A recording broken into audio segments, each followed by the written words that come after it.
Looking for a side hustle that can have a huge impact? Nucleus Network has been conducting clinical research studies for over 15 years. Right now, Nucleus Network in Minneapolis is looking for healthy people ages 18 to 55 to join their upcoming clinical studies and is offering compensation ranging from $2,000 to $7,000. Get involved today. Check your eligibility now at nucleusnetwork.com. That's nucleusnetwork.com.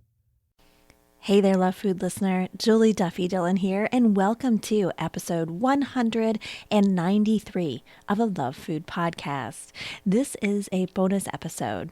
It is the After the Letters project, a new project that I have decided to put into the Love Food feed as often as we can. It may be spur of the moment, it may be consistent, who knows? This is a new venture, so we'll see what happens. But I wanted to offer some suggestions today. And maybe it's something that we can pull from other people who use a word of the year to help guide their intentions or new projects. What if we had an anti-diet word of the year to help us steer our ship? I mean, in diet culture, the storm of diet culture is huge. These are waves that are like tsunamis all over the place. So we need as much fuel as possible to steer our ship in the direction we need to go, which is usually headfirst into the shitstorm, right? But if we have something guiding us, just maybe it'll help us come together more, stay focused, and not seduced by diet culture. So I know many people think of really, really important, fun words, and they can get really creative with it. But I wanted to offer 6. And I say 6 because I have 6 keys to food peace, and they all start with a letter R. And by sharing them, maybe they'll be the ones that help you. I came to the 6 keys to food peace after working with people on their food peace journey for about 20 years.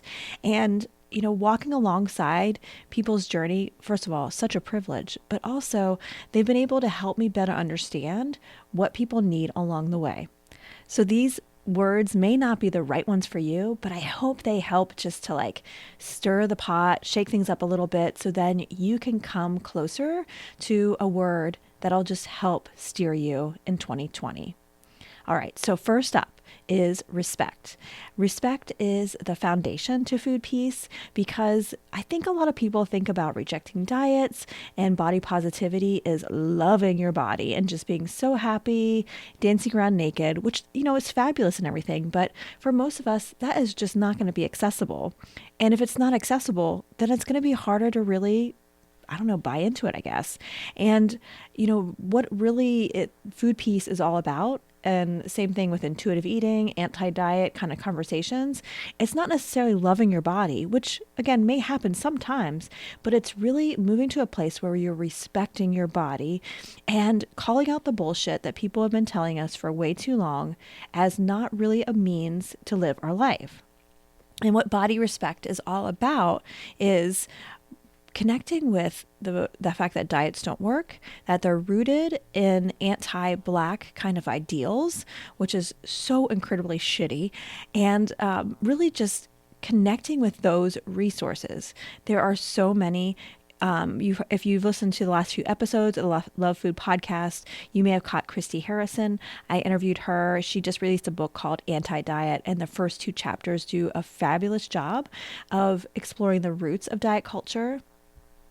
Another one to check out that is on my 2020 to read list is Fearing the Black Body by Sabrina Sings. It goes even deeper into the roots of diet culture, and it's really, really shameful beginnings. And it's amazing how it still is here, and how if we contribute to diet culture, how we are promoting these these racist kind of foundations of our society. So respect is really looking at how diets don't work and the roots of diet culture. From there, what I notice a lot of people doing is the next R.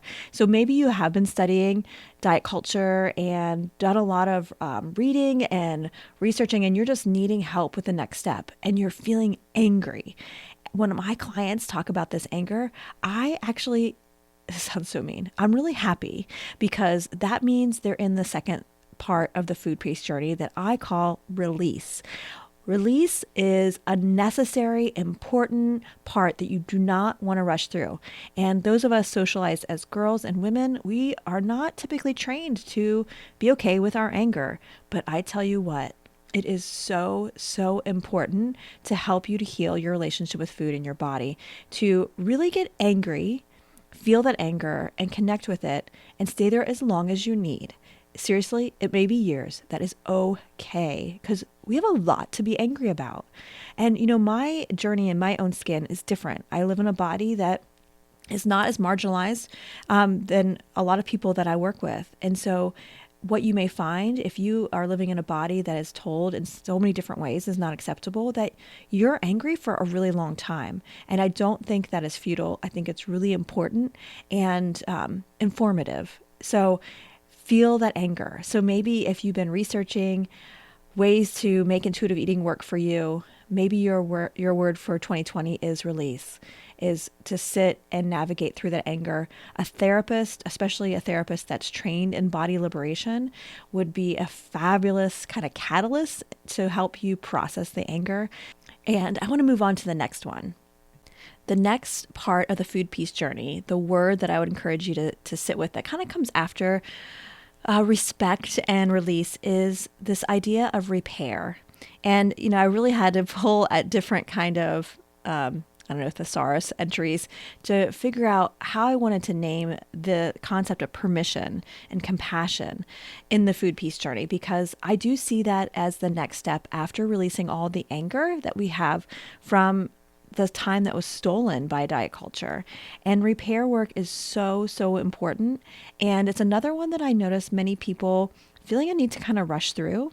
Many people I talk to who read intuitive eating, there's these 10 principles of intuitive eating. And the last one is something called gentle nutrition, which basically ends up being where the food has lots of variation. People maybe start to crave vegetables, and that's a cue that all is well. I guess that's kind of how people are reading it, especially if they're in the beginning stages of intuitive eating work or they're recovering from an eating disorder.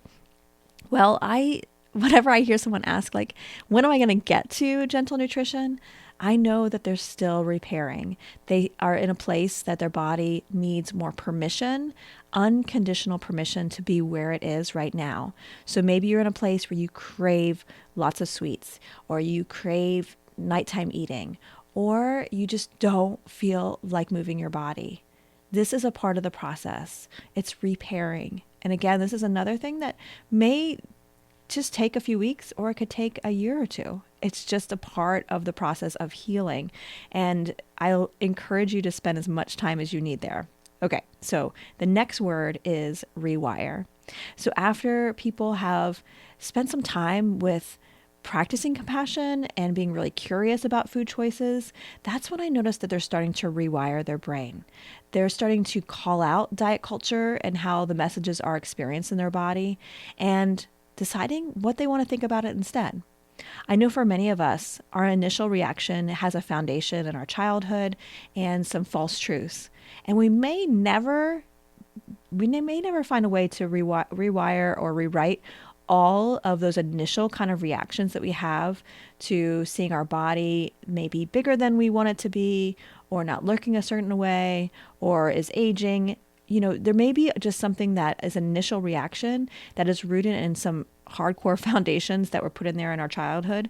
But during the process of rewiring, that's where I see a lot of people really honing in on how they want their second reaction to be. If they can't take away that kind of gut instinct, or I don't know, just that initial kind of reaction, because it's just rooted so much in the foundation, then they can choose the second. And so maybe your word for 2020 is rewire.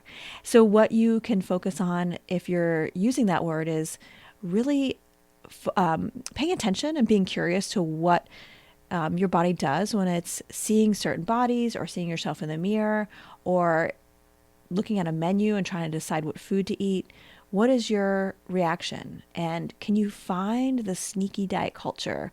And how does it sound? Or how does it feel? Where do you experience it in your body?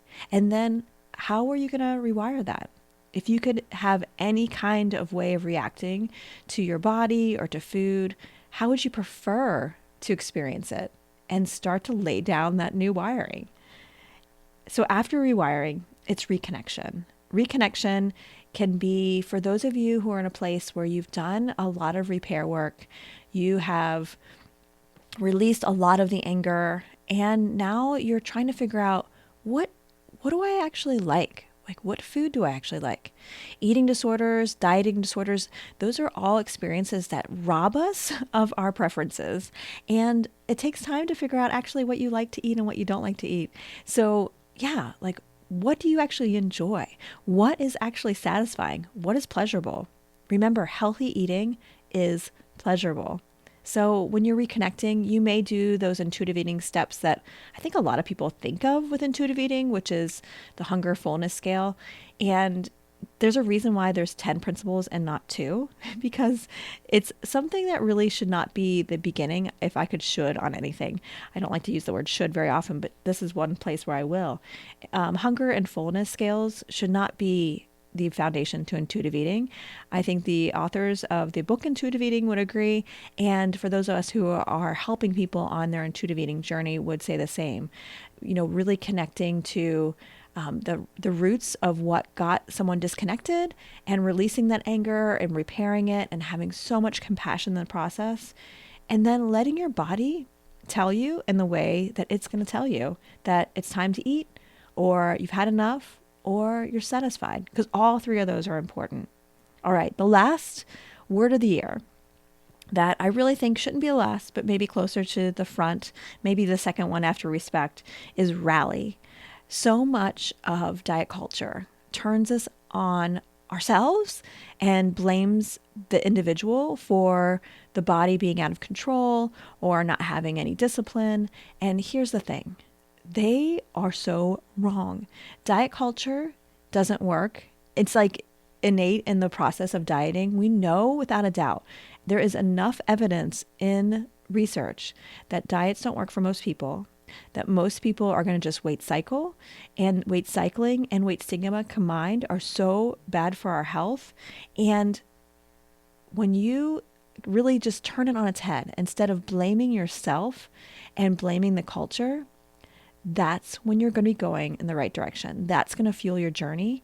And by rally, what I mean is instead of think of it as an individual issue or problem, our relationship with food is a collective community issue. It's something that we need to connect together, those of us who are uniting against diet culture, and we need to rally to overcome this huge tsunami of diet culture. So let's rally. And if that's your word, I want to connect with you.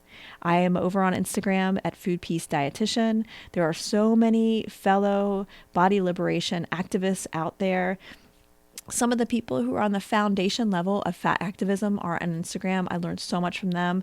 And so I encourage you to rally. If you're not on Instagram, well, I can also point you in the direction of many different podcasts that I'll put in the show notes that also can fuel your journey. So 2020, what is your word? What is your anti-diet word that's going to help you stay in your body and appreciate that you deserve to feel at home there?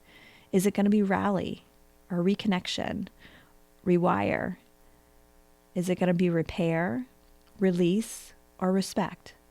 Will you let me know? Shoot me an email at lovefoodpodcast@gmail.com or come on over to Instagram and let me know. What is your word for 2020? If it's not one of the 6 that I mentioned, awesome. I want to hear it anyway, because we need to rally together and put all these words together to form a strong, strong wave. I love all these metaphors. I know they're super cheesy, but they are really giving me life right now. But it's going to provide the wave of change. All right, enough of all that. I'm going to end for now. I want these After the Letters Project episodes to be only 5 minutes long. And look at this, it's already at 14 minutes. So I really need to sign off. But I appreciate you being here today, and I'll see you in the next Love Food episode. This episode of the Love Food Podcast was brought to you by my PCOS and Food Peace course. Check out all the details at PCOSandFoodPeace.com. If you enjoyed this episode of the Love Food Podcast, I would love it if you left a rating, a review, subscribed, or shared the episode. Doing any of these acts of kindness really helps the show grow. I have a goal of getting to 1,000 rating and reviews in 2020. So again, doing any of those acts of kindness really helps the show grow, and I appreciate it in advance. All right, until next time, take care. Looking for a side hustle that can have a huge impact? Nucleus Network has been conducting clinical research studies for over 15 years. Right now, Nucleus Network in Minneapolis is looking for healthy people ages 18 to 55 to join their upcoming clinical studies and is offering compensation ranging from $2,000 to $7,000. Get involved today. Check your eligibility now at nucleusnetwork.com. That's nucleusnetwork.com. Here in America, work is in trouble. We've offshored our manufacturing, sent away good jobs, and lost so much ability to make things. American Giant is a company that's pushing back against this tide. They make high-quality clothing, sweatshirts, jeans, dresses, jackets, and so much more right here in the USA. Visit American-Giant.com and get 20% off your first order when you use code STAPLE20 at checkout. That's 20% off your first order at American-Giant.com, promo code STAPLE20.